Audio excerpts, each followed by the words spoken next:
Welcome to KIIS FM's Pep Rally, featuring Verdes and Dixie D'Amelio. Presented by Chevrolet. Find new roads. Now, to kick everything off, here's your host, JoJo on the radio. Hey, it's JoJo Wright, JoJo on the radio from KIIS FM. What's up, guys? Welcome to the KIIS FM Pep Rally, presented by Chevrolet. Today, we've got an amazing artist named Verdes. So without any further ado, I've always wanted to say that. Let's get this thing going with the live performance from Enjoy.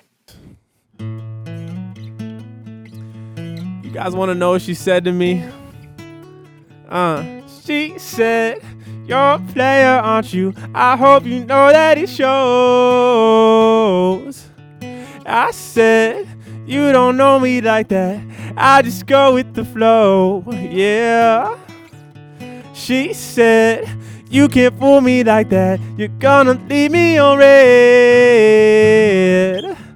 I said, "Why don't you try me on out? I know you wanna be friends." But friends turn into sleepless nights, and sleepless nights turn into love. Love turns into jealousy, and now we both messed up. 'Cause we're stuck in the middle of lovers and friends, and we're losing every part of the benefits. You hurt me more than I ever knew, but you're with me 'cause I'm doing the same to you. She said, "Are we exclusive or not?" I said, "What do you wanna do? Seems like you love me a lot." She said, "Can we stop the joking and take me seriously?" I said, "I'll try my very best, but we'll have to wait and see." Let's wait and see, 'cause talks turn into sleepless nights, and sleepless nights turn into love. Love turns into impatience, and now we're both messed up. 'Cause we're stuck in the middle of lovers and friends, and we're losing every part of the benefits. You hurt me more than I ever knew, but you're with me 'cause I'm doing the same to you.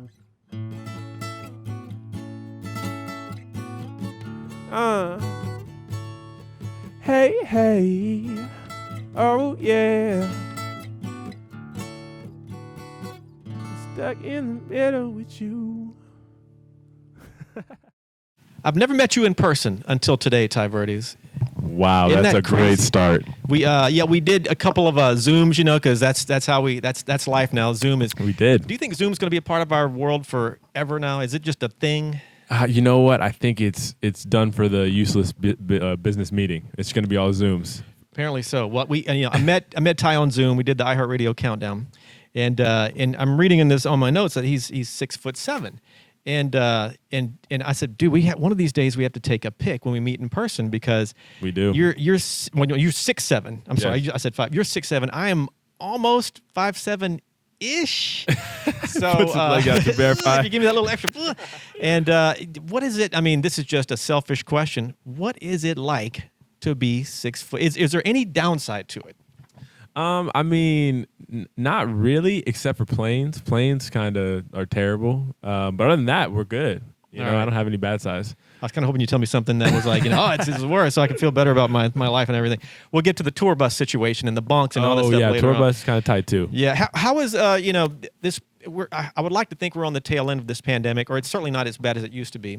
Overall, how has your pandemic experience been? The way I describe mine, just to give you kind of a baseline, is I feel like we've lived through a sci-fi movie in some ways. You're completely right. I was kind of in the situation where I was already at home by myself anyways, not talking to anyone. So people were like, let's do more of that. Okay, I'll do that more.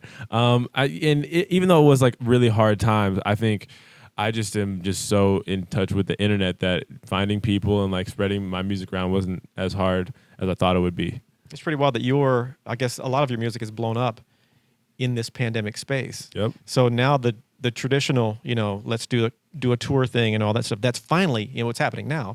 But I mean, it's got to be a bit wild just to have your music blow up. But it's almost like, you know, it's happening, but it's kind of imaginary because you don't see the people who are going crazy, not in person anyway. Or maybe you did. I don't know. Oh no, I mean, I haven't really had the experience of like playing to my own fans, not just yet, because I'm opening for Quinn 92 and Chelsea Cutler right now, and that's Right. awesome. And I have seen my fans at the shows, but having my own shows, that's what I'm really looking forward to in November.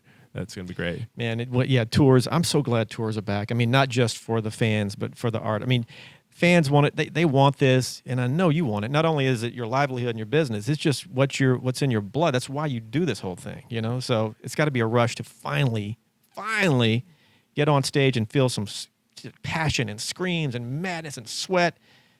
It is a rush, isn't it? Yeah, it's a rush. But also doing this makes me realize that while I'm on stage, I have the entire time I'm up there, I'm thinking about serving the person who like saved up their money and waited 3 months to come to the actual show.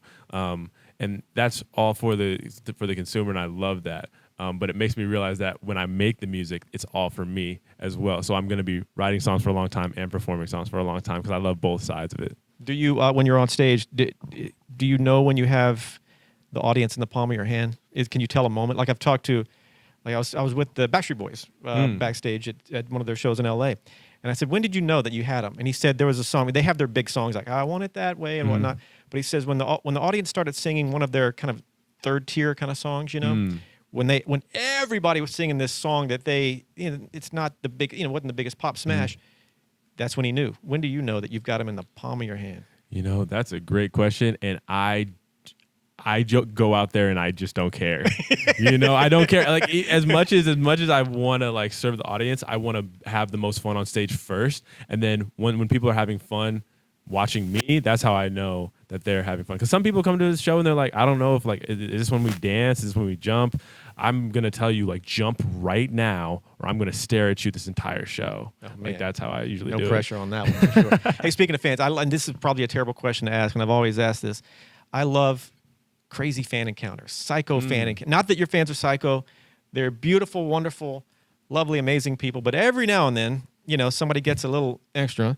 Do you have one of those moments, Not yet. Just because of coronavirus, I haven't been around people. Fair point. But yeah, I think that the craziest thing probably is like people just screaming my name when they drive by me. And they'll be just like, Ty!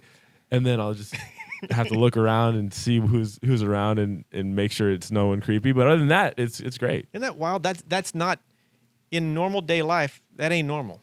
Yeah. Like, it's just my dad driving by, hey, yeah, but I guess that is normal for you at this point, Yeah, it's getting wild. It's getting wild. All right, well, this is a basic question. Your hardcore fans know this already, and we've talked about this in the past, but the name Ty Verdes, obviously, is not your real name, stage name. Why'd you pick the name Verdes? Actually, Ty Verdes. Give me the rundown on why you picked the name, and do you have any rejected stage names? I assume, like, you had a list, like, Ty Verdes is good, these really suck, I'm not going to use those, kind of a thing. Wow. I mean, so I kind of did it as I still wanted to be me. Like, I still wanted to recognize my own name when it was said. I didn't want to be like Mountains or something like that. Right.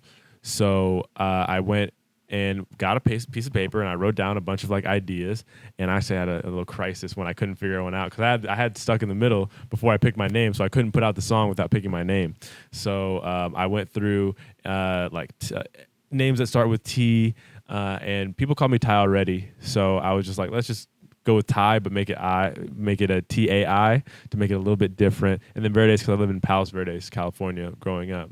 The rejected names, I was going to use my mom's maiden name, which is Briscoe. It was going to be Ty Briscoe, but then I wanted to have like a theme for my next like 4 albums, and TV goes better with the theme. Right, which I've heard we were chatting behind the scenes on, some of the future projects names, and maybe we can discuss that, maybe we can't, I don't know, but we'll get to that in a little bit.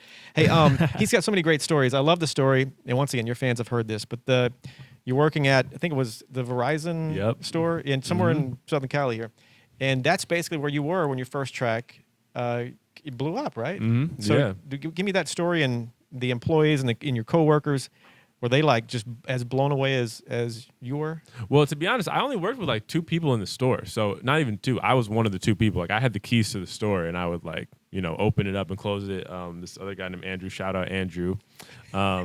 He was working the store with me and I didn't really, no one in the system knew about the song, right? I was getting calls from like I have all these record labels while I was on my lunch break in the back, or I'd like say like, "Hey, customer, can I have like 5 minutes?" And then I'd call like I don't know someone. Like some guy's like, "I like this new iPhone." Yeah, exactly. Can I get it? And you're like, "Whoa, record deal." That's a real thing. Yeah, exactly. But it was just a crazy experience to have it happen and still be at work. And then once it finally got to a certain point where I could quit, then it was a really great day. And I put that on the internet too. So what a trip, man.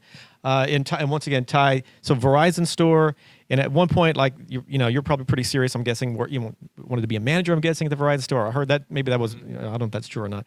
And then you were thinking basketball at one point, because I guess you played basketball for a minute. And then I guess you had to make a decision at some point.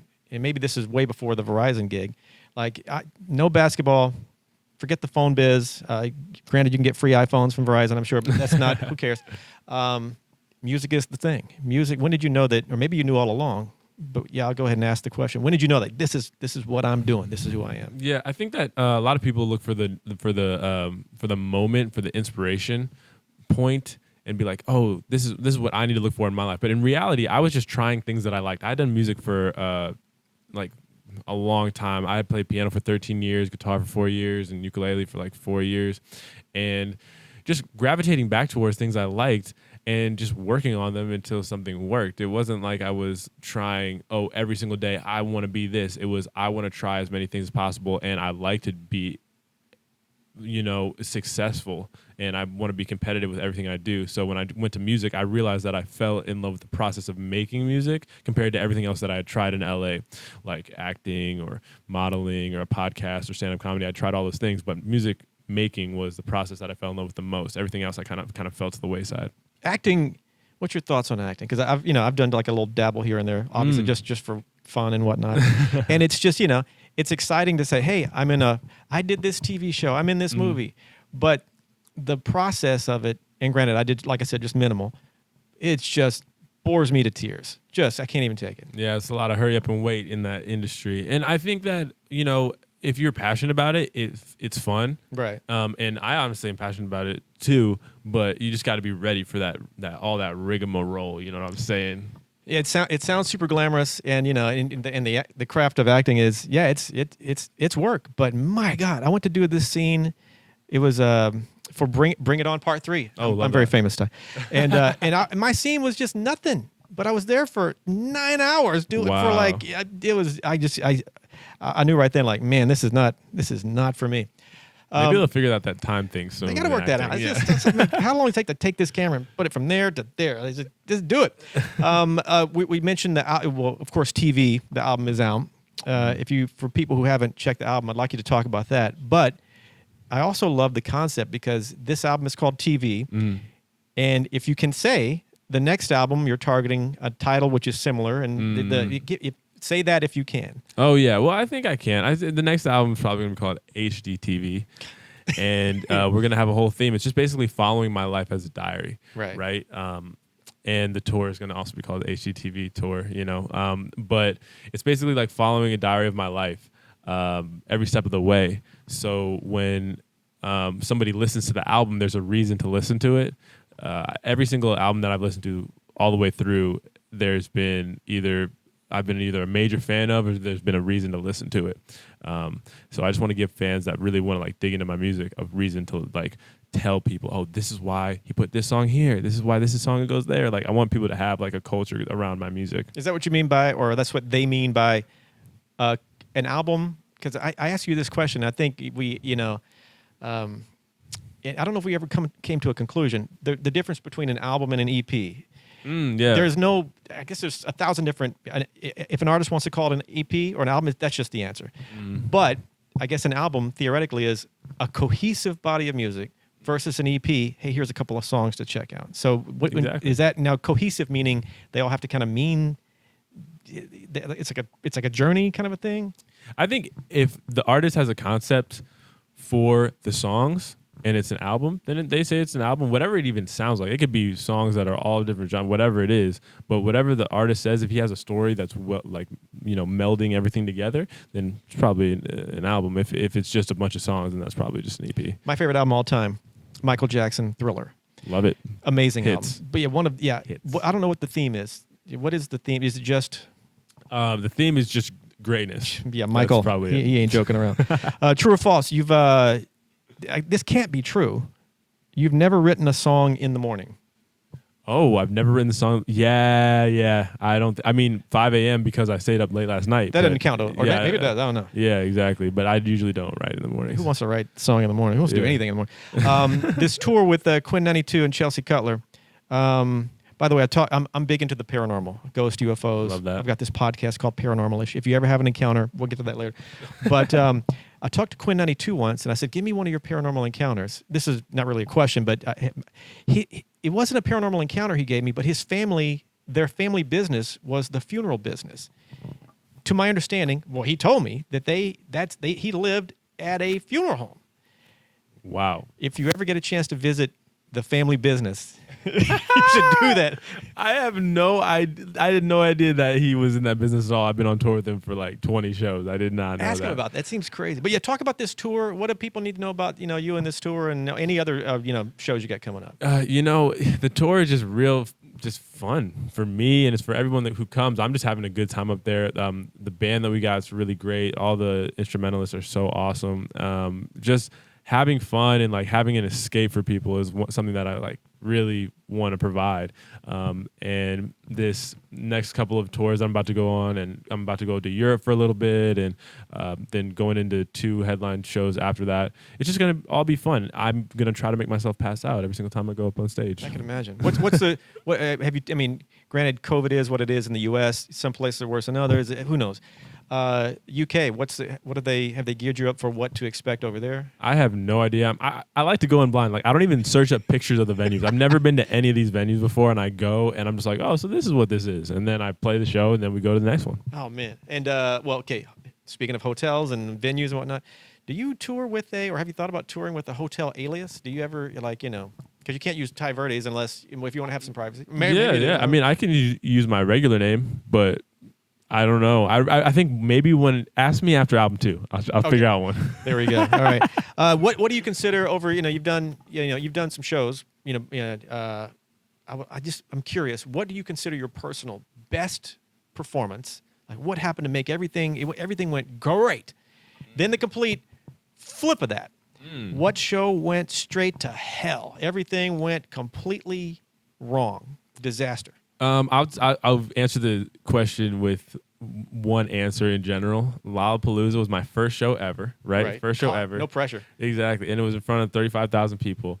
And because I was so excited, I sang so much in rehearsals that I actually lost my voice, right? So I go up on stage, and not go up on stage, but I'm in the green room back, and I'm like, oh man, I have maybe 60% of my voice, and this is my first show ever, and there's so many people. And I walk on stage, and I'm like, okay, if you can't do this, then maybe you probably shouldn't do this, right? Because this is what it's going to be if you keeps going up and up and up, right? So I go on stage, and because I knew my voice wasn't going to be perfect, I just like ran around stage, and I had fun with the people there, and it wasn't stressful to me. And that's the first time I hadn't been stressed about like, I don't know, being on stage, being in front of people and stuff like that, and performing and like worrying about how perfect everything had to be. So because it was, my voice wasn't as great, but I was like working around that and just like trying to hype the crowd up and giving people the show that they came for, it was like kind of the worst nightmare, but also the best. I walked off stage and I was kind of mad at myself. I was like, why did I do that? Why did I mess up my voice?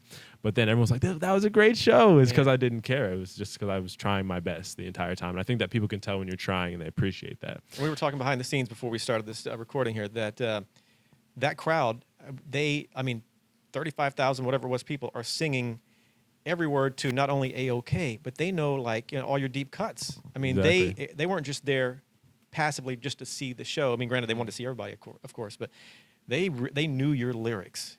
Yeah. That's got to be, I don't know, satisfying, to say the least, right? Yeah, I think it's really awesome to hear a bunch of people sing together. Like that's a spectacle, and I think I like creating the spectacle of having everyone stop what they're doing and focus on one thing right now. That's really cool. And to see them spit back your words that you wrote in your basement or wherever it was, just got to be kind of mind bending in a way. Well, it kind of makes it just makes it so that I can really be the one to advocate where like it doesn't really matter what you do. If you have a good idea, people appreciate good ideas. You know, it doesn't matter if you write it on the porch, if you write it in a mansion, it's still going to be a good idea. All right. And I need to say one more thing about touring and the tour bus. Yeah, you're 6'7". Two things I want to say. You don't. I'm told you don't fit on the tour bus on the bunk. No, I don't. I have a room in the back because I don't fit on the. It would be like it's like packaging a sardine or something like that. I don't know. I think that when I go on tour, I started at a great place. I got to have a little bit of comfort. But yeah, I'm tall, and the bus is not that. Maybe I asked what's the downside of being tall? Maybe that's the only downside. Yeah, you're right. And being the fact that I love the paranormal, ghosts and UFOs, as you schedule these tour dates, in the future and whatnot, and you'll be touring for the rest of your life doing this because this is what you do now. If you get the option, I want you to, at some point, you're going to come across a hotel, and every artist does, it has a backstory. Like, for example, I stayed in the Roosevelt Hotel the other night just to do this ghost, paranormal type thing. And there's a couple of rooms there. I requested room 928, the Roosevelt in Hollywood, for a bunch of creepy reasons. We can get into that later. But but a lot of hotels, especially the older ones, have a bit of a history to it. Sometimes they publicize it, sometimes they don't. I would love if you would consider requesting and then giving me a report, like asking for the haunted room. Whoa! If you could do that for me, we could be. Have you done it before? Yeah. How is it? It's it sometimes nothing happens.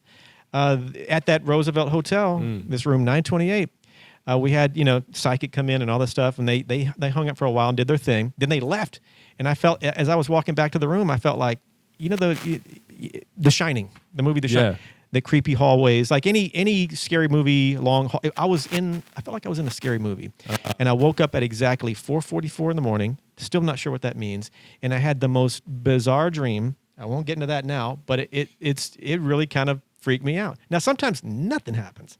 That can be the Ty Verdes report, That, you know what?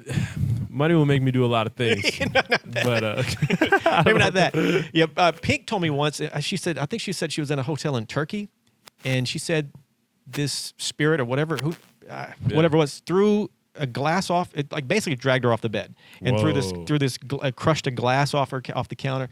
Wild story, but that's something to consider, Ty. Hey, what all this said and done, thank you for hanging out, by the way. Of course. What are your family, friends, the inner circle, the ones that have been with you since day one, like you're close. What's their reaction to what's going on? Yeah, honestly, the thing that popped in my head when you said that, I have a fantasy football league that I've been playing with. They're all like, I've known them since like first grade. And the one thing that they do is just kind of like look at me and they're just like, wow, it's crazy that everything is happening, but I don't really care about that. I still want to beat you in fantasy football. So it's like, it's kind of the same, but it's really cool that they're like, appreciating. They come to the shows, like they came to the show in Chicago.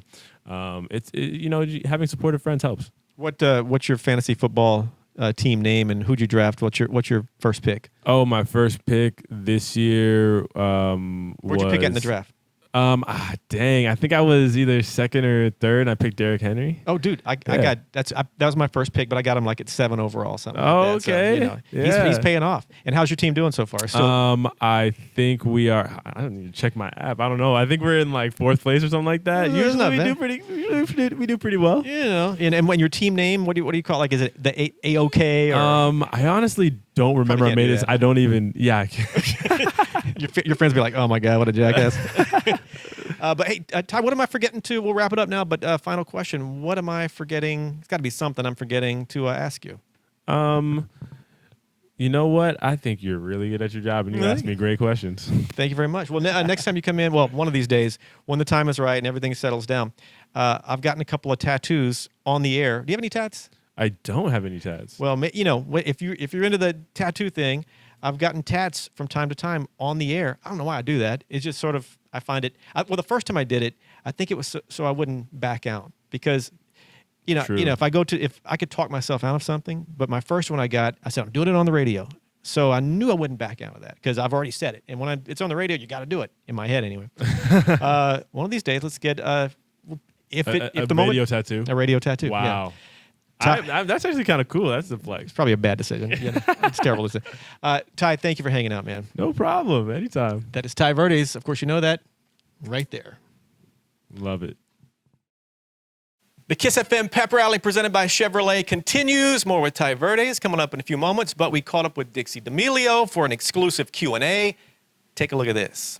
All right, guys, here we go. KIIS FM Pep Rally, of course, presented by Chevrolet. Visit your local Chevy dealer today. Chevrolet, find new roads. It's JoJo Wright. That's Dixie D'Amelio right there. I'm not sure where I'm pointing at, but Dixie, hi, how are you? Hi, I'm well. How are you? I'm doing awesome. We're talking before we started filming this thing. You just got back, a little while back from a little vacay. Yes. You went to Paris and Italy. Paris and Italy. I went a bunch of places in Italy, but yeah, I got back last night. It was a very long flight. Tell me about, because me and my family, we went to Italy once. We did Venice, we did Florence, we did Rome. This is like years ago. Actually before my daughter was born. So it was like at least 15 years ago. And I just recall eating so much pasta and so much wine, but I think I walked so much that I didn't really gain any weight, maybe a little bit, but is it because the food is prepared differently over there, or is it because we just did so much walking, or how can I eat so much food there, but not here? I feel like it's a mix. I mean, I would eat giant meals and I would feel like clean. Where like here, if I eat a lot of food, I'm like, oh my gosh, I need to sleep. I need a nap. Like, oh my gosh. But no, there, I just felt good. It's definitely the food is prepared and made differently where it's not as harsh on your body. Did you have any meals where you had to tap out because they kept bringing like different courses? I was at one restaurant, they had the entree or the appetizer, then the entree. Then this guy, we thought we were done. And this guy walks up with this big platter of steaks. I love steaks. I'm like, oh my God, we're like tapping out. Did you have a tap out meal? I did not have a tap out meal because I knew I'd be mad at myself that I didn't eat something. So I ate everything. Which I'm still mad at that one meal. I should have done it for sure. All right, Dixie, we got a lot going on. Of course, you got, new single, KIIS Jingle Ball. Well, not just the KIIS Jingle Ball in LA, but I Heart Jingle Ball tour. We get to all that stuff. But first thing first, Real Thing. It's out. Give me some details. I got so many fan questions. We'll start with Real Thing. Inspiration for Real Thing. That is the fan question for you, Dixie D'Amelio. So I was just saying to someone for this song, I feel since it's been a part of so many things like my Social Tourist fashion line fashion show and the D'Amelio show. Originally, this song was kind of like the idea of it, I guess, was about a boy. I didn't write this song, but I originally was like about a boy, you're looking for the real thing. But I think since over the past year, it's been a part of so many different things in my life. I kind of can relate it to anything. I'm looking for the real anything. I'm looking for the real me at the same time. So I feel like there's no one meaning to the song. Who is the real you? Have you found, because I think I'm still searching. I think we're all kind of doing the same thing. Have you found the real Dixie at this point? I think I know myself at the moment. I feel like everyone's always changing, but I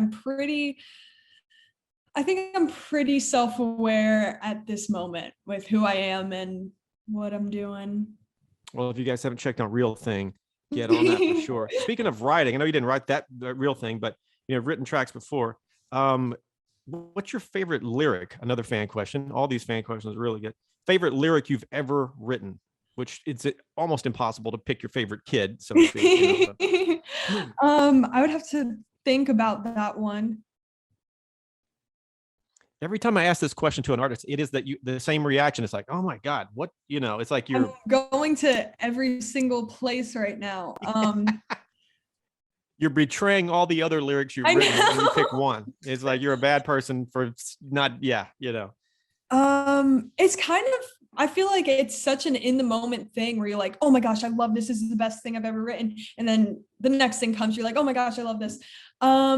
I cannot pick one. It's definitely from an unreleased song, but I don't know. We'll leave it at that. We'll leave it in a bit of when suspense. it comes out, I'll let you know. Okay, fair enough. And by the way, you talked to a buddy of mine, EJ. Mm-hmm. You mentioned you wrote Psycho at a writing camp. This is a question from me. I have a buddy who works. He has a studio called the Jam Productions in Burbank, and he does writing camps for labels and artists and managers and all that stuff. And I've talked to other artists who've done writing camps. Excuse me. And I've heard some interesting stories, but what actually happens? I've never been to a writing camp. Is it just, I assume it's based around inspiration or creating inspiration. What happens at a writing camp? So at my writing camps, my label has a studio, Hitco has a studio. So we go to the studio, and there's 3 like studios within the big studio, and kind of just go back and forth between each room and writing as many songs as you can. Sometimes I will get like sucked into a room and I'll be there for like 3 hours, and then someone will come in and be like, hey, you haven't been in here. Can we I'm like, oh my gosh, yeah, I forgot. And it's really fun. We've done 2-week ones, weekend ones, and it's really great to work with so many different people. And then some days they'll switch, like one producer who is in one room works with a different writer. So it's really great and super creative and collaborative, which I love. Are you recording at the same time, or laying like, just like bare bones tracks down, or is it just writing? Usually just writing. I'm a little shy sometimes recording right away. I'm like, I've had times where I've recorded the demos or whatever, but I usually get kind of nervous. And I'm like, oh my gosh, are you sure? I don't know. Oddly enough, I kind of get that, because I do radio shows, obviously.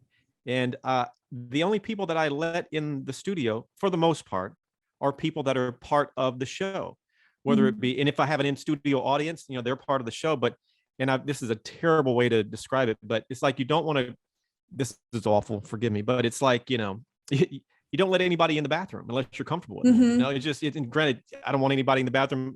I'm a solo bathroom guy, but it's so personal. So I guess you have to have a real comfort or a real, working relationship with that person. Just somebody walking in cold throws everything off. That's my take on it. More fan questions, Dixie. The transition to fame, and fame is a weird, ugly word to some people. So there's probably a better way to put that, but it's a double-edged sword. Everybody wants to be famous, but and there's some benefits to that. What are the benefits? What is the downside?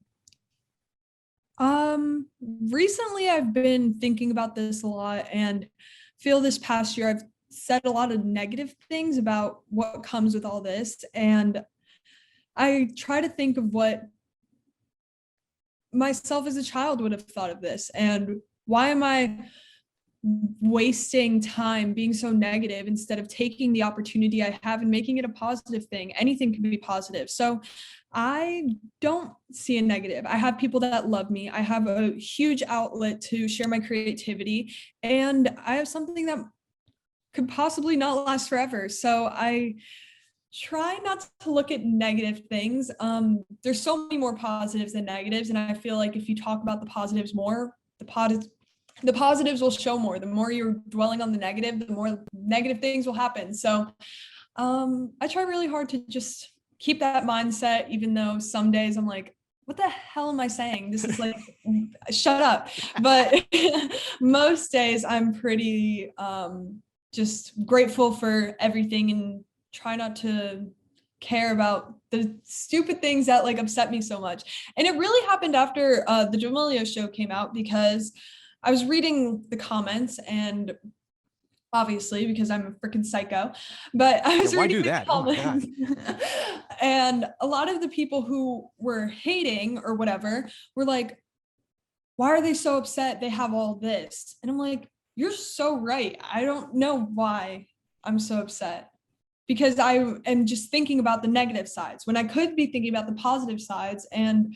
even if those people still don't like me or whatever, at least they'll kind of respect me for not taking this opportunity for granted. So that's just kind of what I've been thinking about recently, and I've been pretty good at it, I think. I don't know. I saw a meme the other day, and it said, why are you upset when somebody, not you, but just in general, why are you upset when somebody doesn't like you? You didn't break anything, did you? I saw something.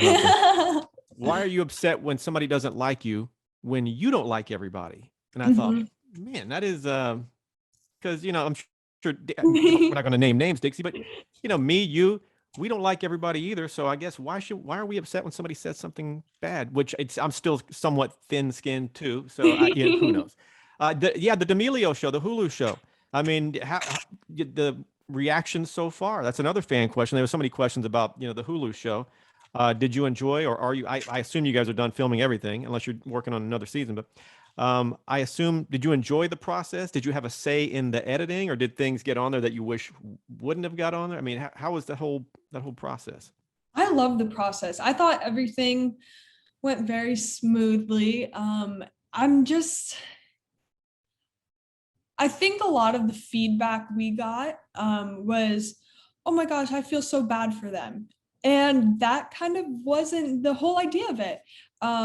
We definitely wanted to share our story in mental health, but the reason we did that was to help other people struggling with mental health, not for someone to be like, oh, poor you, oh, my poor baby, because at the end of the day, we put ourselves in this situation. There's going to be negative and positive feedback, and we understand that, but we just wanted to share our story to help someone, not to get the coddling and the, oh, I'm sorry, we love you kind of thing. But it was kind of nice for a couple of days being like, oh my gosh, everyone is just being so nice. But then when I saw like all the comments, I was like, okay, I guess I just want people to know that wasn't the idea of it. I mean, it is a little nice getting some sympathy sometimes, but that wasn't the point of the show. It was to share with people who are struggling. And that's what I love seeing, when people are like, wow, seeing someone else go through something is crazy. Because even for me, I didn't know like other people,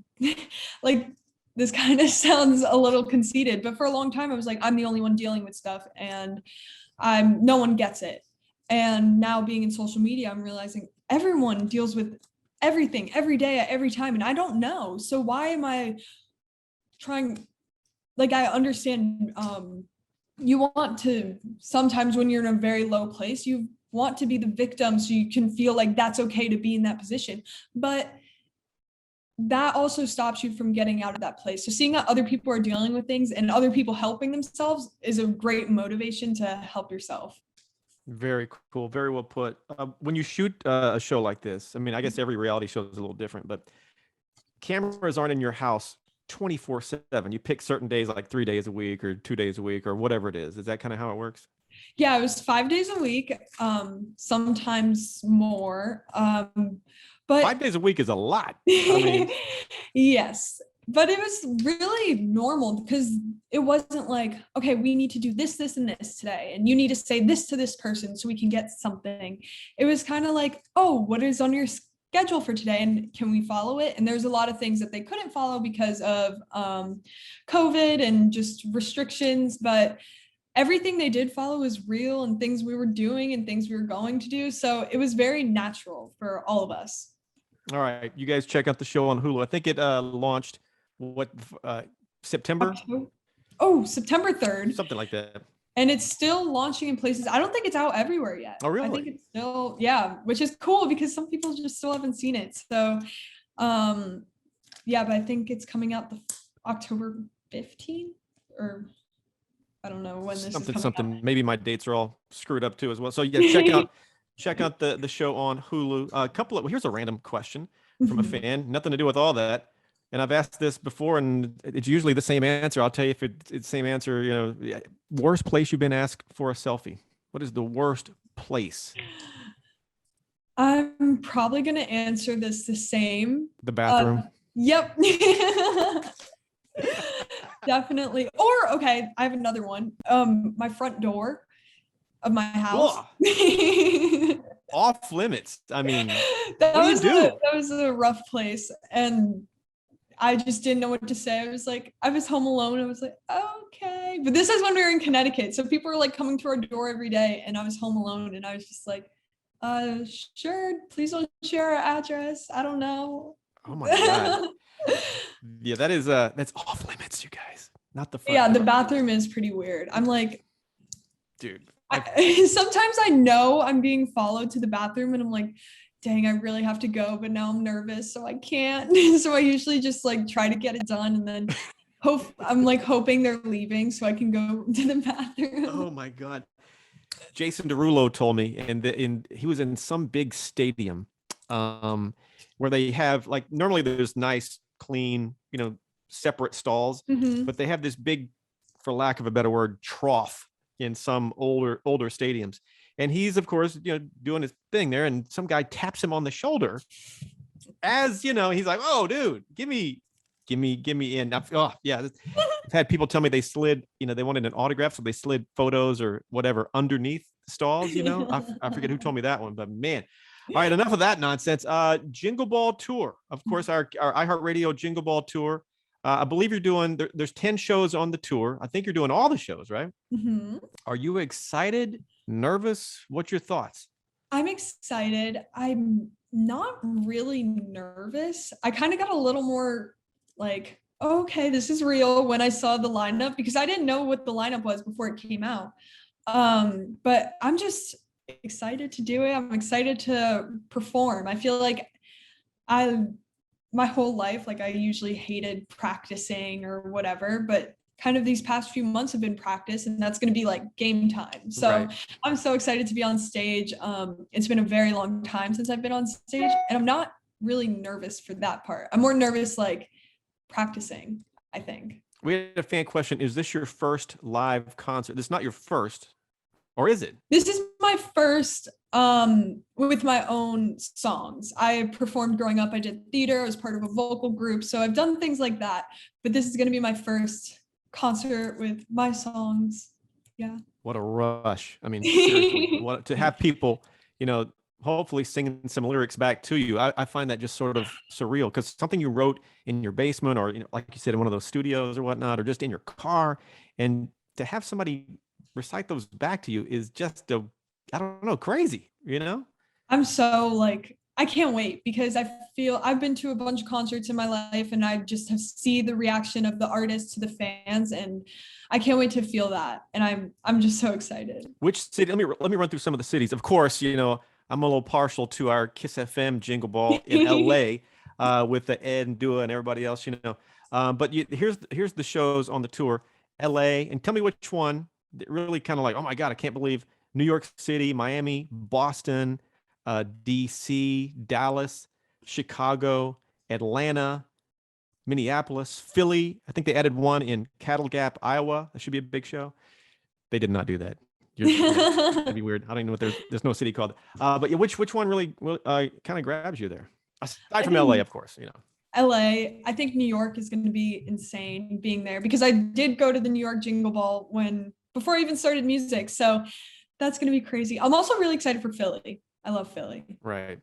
All right. So that's, we're looking forward to you performing, of course, at our KIIS Jingle Ball. And so, yeah, all of us are pumped. Can't wait to see you backstage. I assume we'll do the backstage interviews like we always do. I don't know how COVID has thrown a loop into everything. I've done some in-person interviews. I do some Zoom. I don't know how it's working backstage. So if I see you, I can't wait to see you. If not, who knows? Holiday plans. I'll reverse back into Halloween before we wrap this up. But what are you doing for Christmas, or is it just tour and I music think and work? after tour, I'm going to be dead. I don't imagine myself doing anything. I will probably just be with family, I think. Right. All right. I love Halloween, Dixie. I am obsessed with the paranormal. We'll get to that in a second, but it all kind of ties together. Are you a Halloween freak? Do you decorate the house? I'm looking at your room there. Nothing is Halloween in the room I'm looking at. So what do you guys do for Halloween? I mean, I grew up going trick-or-treating every year. I think I'm too old for that now. I don't know. I don't know if I've celebrated Halloween in LA. I don't remember being here last year. I don't know. Well, but this year, I think my sister just texted me this morning saying, "Can we do Halloween costumes together?" So oh my I think I'm God. gonna do something with her. You're gonna do like a Squid Games thing, like we were talking about Squid Games earlier? Okay, I am obsessed with the paranormal. Ghost, UFOs. I've got a podcast called Paranormalish. I think I may have mentioned this to you a while back.